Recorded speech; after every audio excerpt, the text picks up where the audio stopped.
प्रतिभा शर्मा, सम्राट पृथ्वीराज चौहान राजकीय महाविद्यालय अजमेर से। अभी तक हम विटल से द्वारा कृषि प्रदेशों के वर्गीकरण के विषय में जानते रहे हैं और आज की चर्चा का विषय व्यापारिक बागाती कृषि प्रदेश है। Earlier chapters we have been learning about the agricultural regions as suggested by Wittelse, and today the point of discussion is about commercial plantation agriculture region of the world.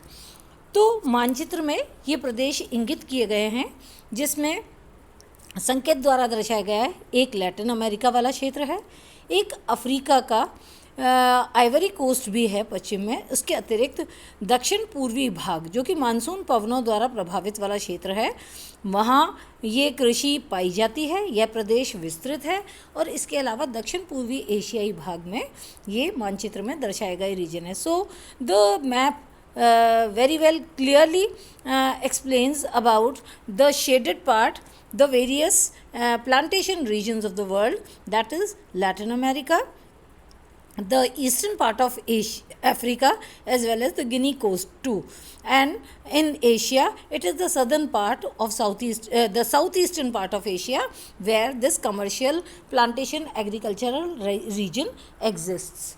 Now let's talk about the regions of the world. अब हम बात करते हैं उष्णकटिबंधीय प्रमुख बागाती प्रदेशों के विषय में। तो ये तीन हैं जैसा कि इस स्लाइड में दिखाया गया है, लैटिन अमेरिका, एशिया और अफ्रीका। हम एक एक के विषय में पृथक पृथक जानेंगे। So let's talk about the various commercial plantation agricultural regions of the world. They are basically three. Though in certain parts and fragments it can be seen, whereas when we talk about the particular region, these regions are specified in these three areas, that is Latin America, Asia and Africa. Now let's talk about Latin America. अब बात करते हैं Latin America के बारे में। इसमें Mexico, मध्य America और दक्षिणी अमेरिका के प्रदेश सम्मिलित हैं, जिसमें पश्चिमी द्वीप समूह में क्यूबा, जमाइका, प्यूर्टो रिको और इसके अतिरिक्त होंडुरास, ग्वाटेमाला, कोस्टा रिका आदि प्रमुख हैं। So in this Latin American region, basically the Mexico, the Central American part as well as the Southern American part is chiefly marked by this particular agricultural region, where the areas that are subjected to this particular type of agriculture are the Western West Indies, the Western archipelago, including Cuba, Jamaica, Puerto Rico, and apart from these Western archipelago, the regions are marked. The regions can be very well visualized in Honduras, Guatemala, and Costa Rica. Now let's talk about the various produce that is found in this, the plantation produce in the region. अब हम बात करते हैं कि जो यहाँ की उपज के विषय में, यहाँ कहवा, कोको, गन्ना और केला के बागान विस्तृत हैं और विश्व के कुल कहवा का 55% से अधिक लैटिन अमेरिका से ही प्राप्त होता है। सो here coffee, cocoa, sugarcane and banana, the plantain grows chiefly, whereas this region, Latin America, contributes to more than 55% of the produce of coffee. तो इसमें ये 55% तो उत्पादन के लिए उत्तरदायी है ही, इसके अलावा ब्राज़ील, कोलंबिया ये इसके उत्पादन के अग्रणी क्षेत्र हैं और मैक्सिको के पठार द्वारा भी कहवा का उत्पादन देखने को मिलता है। So the leading producers chiefly in Latin America that of coffee are Brazil and Colombia chiefly, whereas it is also grown, it can be marked very well visualized in the Mexican plateau too. Now the second produce, अब दूसरे उत्पाद के विषय में बात करते हैं, गन्ना के विषय में। तो ये जो गन्ने की जो बात है, ये ब्राज़ील में पुर्तगालियों ने 15वीं शताब्दी में गायना तट से ला करके गन्ना यहाँ लगाया था और यह उत्तर की ओर कैरेबियन द्वीप तक भी वर्तमान में विस्तृत रूप से पाया जाता है. So basically this plant, the sugarcane plant, was introduced by the Portuguese in 15th century, and they brought from this plant from Guyana and they planted in Brazil as well as in all the Caribbean region. अगला जो उपज है Latin America की वो है रबड़. तो रबड़ पश्चिमी द्वीप समूह तथा ब्राज़ील में सामान्यतः देखने को मिलता है. सो इन दिस रीजन रबड़ is chiefly grown in West Indies as well as in Brazil. और केले की बात करें तो केला पश्चिमी द्वीप समूह तथा मध्य अमेरिका में इसकी उपज देखने को मिलती है. And the growth of plantain is found in West Indies, the western archipelago as well as in Central America. Cocoa की बात करें तो कोको ब्राज़ील, इक्वाडोर, कोलंबिया और मैक्सिको तथा पेरू में इसकी उपज देखने को मिलती है. And the cocoa product, the cocoa is chiefly grown in Brazil, Ecuador, Colombia, Mexico and Peru. And in the 19th century, Latifundism system was developed by the system was developed. So ये जो लातिफंदिम जो पद्धति है, ये जो system है, व्यवस्था है, ये इंट्रोड्यूस इन यूरोपियन ने ही की थी और इससे अभिप्राय है बहुत ही विशाल आकार के बागान. This refers to the vast and broad estates. तो ये स्थिति थी और 20वीं शताब्दी से पूर्व. किंतु इस लैटिन अमेरिका की यदि हम बात करें प्लांटेशन एग्रीकल्चर की, तो 20वीं शताब्दी से पूर्व रबर के बागान केवल ब्राज़ील में ही थे. And prior to 20th century the rubber estates existed only in Brazil, but they can be seen at many places now. पश्चिमी द्वीप समूह तथा मध्य अमेरिका में केले का उत्पादन होता था और क्यूबा में गन्ने का उत्पादन प्रसिद्ध रहा है. तो पश्चिमी the plantation was specific in Central America and West Indies alone, whereas Cuba was very well known for the production of sugarcane. अब बात करते हैं एशिया की. तो एशिया के दक्षिण पूर्वी भाग में बागाती कृषि की जाती है. This type of agriculture is carried out in south eastern part of Asia. इसके प्रमुख क्षेत्र भारत के दक्षिणी तथा पूर्वोत्तर पहाड़ी प्रदेश हैं. So the regions of plantation regions of Asia include the southern parts of Asia as well as southern and the northeastern hilly regions of India. और इसके अतिरिक्त श्रीलंका, म्यांमार, थाईलैंड, मलाया और हिंद एशिया में इस प्रकार की कृषि की जाती है.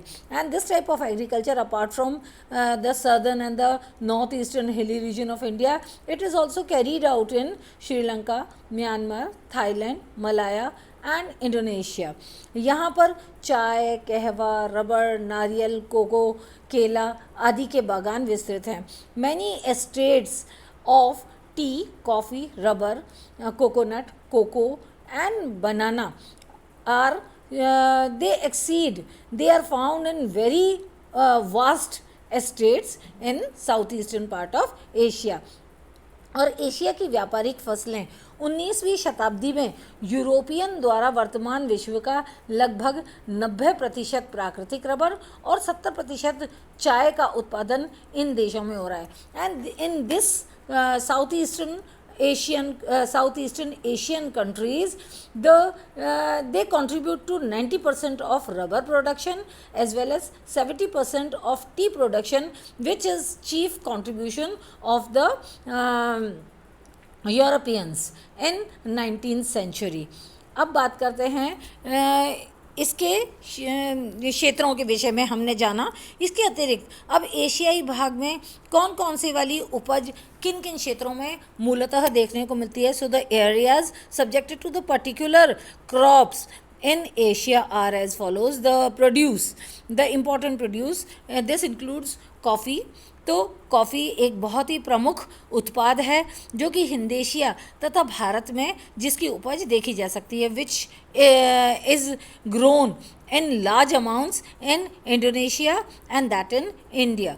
अब नारियल की बात करते हैं. So the coconut chiefly is the plant that survives that flourishes along the coastal regions. तो क्योंकि ये तटीय उपज है जिसमें तट के क्षेत्रों में इसकी बहुत ही अच्छी उपज देखी जा सकती है, तो इसके क्षेत्र एशिया में दक्षिण भारत, श्रीलंका और हिंद एशिया के तट हैं. So the areas of coconut growth in abundance are the southern coastal regions of India, Sri Lanka and the coasts of Indonesia.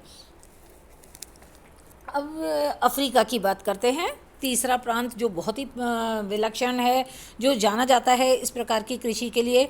तो ये सामान्यतः देखा जाए तो ये प्लांटेशन एग्रीकल्चर जो है, ये जो बागाती कृषि है, ये मूलतः यूरोप वासियों की ही देन है. उन्होंने इन तीनों प्रांतों में जो भी हमने चर्चा की, लैटिन अमेरिका, एशिया और अफ्रीका, इनमें इन्हीं के द्वारा इन्हीं का विशिष्ट योगदान रहा है. और इन्होंने जहाँ जहाँ पर इन देशों में अपने उपनिवेश बनाए, वहाँ वहाँ पर ये विशिष्ट प्रकार की उपजों का विकास किया है. So the chief contribution this plantation agriculture is chiefly the contribution of the Europeans, and wherever they have established their provinces in these three countries, in these parts of the region world, the credit goes to them only. फिर अब बात करते हैं यूरोपीय, क्योंकि यूरोपीय उपनिवेशों द्वारा इसका विकास किया गया अफ्रीका में. In Africa the European provinces, the credit goes to them. So the as far as the produce are concern, अब जहाँ तक हम उपज की बात करें तो चाय के क्षेत्र जो हैं वो कीनिया, मालावी, युगांडा और तंजानिया में देखने को मिलते हैं. Tea flourishes in Kenya, Malawi, Uganda and Tanzania. और कॉफ़ी की बात करें तो आइवरी तट, जायरे, कीनिया, इथोपिया, तंजानिया और मालागासी आदि क्षेत्रों में इसकी उपज अफ्रीका में देखने को मिलती है. The growth of coffee can be visualized in Ivory Coast, Zaire, Kenya, Ethiopia, Tanzania, Malagasy etcetera. रबड़ की बात करें तो जायरे तथा नाइजीरिया में इसकी उपज देखने को मिलती है. Rubber crop grows, the rubber plantation rather grows in जायरे and Nigeria. और केला और कोको की बात करें तो गिनी तट, मध्य तथा पूर्वी अफ्रीका की उच्च भूमि पर इनकी उपज देखने को मिलती है. And as far as plantain, that is banana, and cocoa is concern, the areas producing these two plants are the Guinea Coast, Central and Eastern Africa highlands. अब बात करते हैं हम प्रदेश की कृषि विशेषताओं के बारे में. So let's talk about the characteristic feature of this plantation agriculture that is carried out in various parts of the world. So they are placed under the following heads. इसको हमने विभिन्न, not heads, instead under various points. अब इनको हमने बिंदुगत किया गया है, इस स्लाइड में स्पष्ट है. तो ये प्रदेश की विशेषता जो है मूल, वो है एक फसली कृषि. The chief and the most important characteristic feature of this region is the monoculture region, that is the plantation of one particular type of crop is focused upon. एक फसली कृषि से अभिप्राय है कि यहाँ पर किसी भी एक क्षेत्र में किसी एक विशिष्ट फसल की ही उपज देखने को मिलती है. मतलब कोई जो विभिन्न एस्टेट्स हैं, बागान हैं, वो सारे के सारे बागान का क्षेत्र किसी एक ही प्लांट के अंतर्गत आता है, किसी एक ही फसल के अंतर्गत देखने को मिलता है. दूसरा बिंदु है कृषि के में अधिक पूंजी, उच्च प्रबंधन तथा वैज्ञानिक विधि का प्रयोग किया जाता है. This plantation agriculture requires huge amount of capital, high quality management and the scientific procedures. फिर जोत विस्तृत व बड़े पैमाने पर होते हैं. So the land holdings are very vast and they are in large number and generally the holdings do not are not less than 40 hectares of land. तो जो जोत हैं वो 40 एकड़ से कम के सामान्यतः देखने को नहीं मिलते हैं. श्रम की अत्यधिक आवश्यकता होती है because the land holdings are very vast and therefore much of human labor is required for this agricultural region. फिर कृषि फार्म पर ही कार्यालय, कारखाने और श्रमिक आवास होते हैं. Over the agricultural farms only, in the agricultural farms only, the workshops, the factories and the labor settlement can be visualized. कृषि बीज की अपेक्षा रोपण पद्धति द्वारा की जाती है. And this form of agriculture is carried out not by sowing the seeds but that by plantation method. मुद्रादायनी फसलों की उपज मात्रा जो है, जो भी माल है, उसे केवल इस प्रकार की कृषि के अंतर्गत मुद्रादायनी फसलों की ही उपज देखने को मिलती है जो कि रेल अथवा नौकाओं द्वारा निर्यात की जाती है. Under this particular type of agriculture, this form of agriculture chiefly comprise of the cash crops only, and which the cash crops are transported, they are exported by means of railways and that by ship. That is, the shipment is done by rails and ships.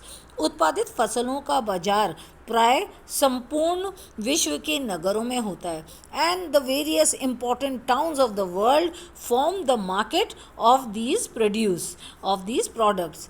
रोपण फसल में रोगग्रस्त होने की संभावना रहती है because the seeds are not grown, instead the plants are grown, the seedlings are sown instead of seeds, therefore they require much of attention and they are subjected to diseases very frequently. कृषि उत्पाद के मूल्य में बाजार की मांग का गहरा प्रभाव पड़ता है. ये एक बहुत ही महत्वपूर्ण पक्ष है. That the cost of the product in these regions fluctuate according to the market demand. So this was all about the plantation agricultural region of the world as suggested by Whittlesey.